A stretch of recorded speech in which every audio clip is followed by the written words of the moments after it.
మీరు కూడా చేయండి రా దమ్ముంటే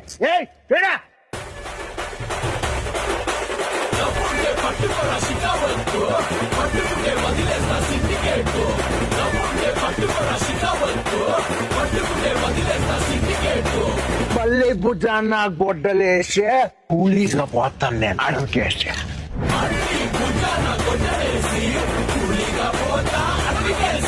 దమ్ముంటే పట్టుకోరా కావద్దా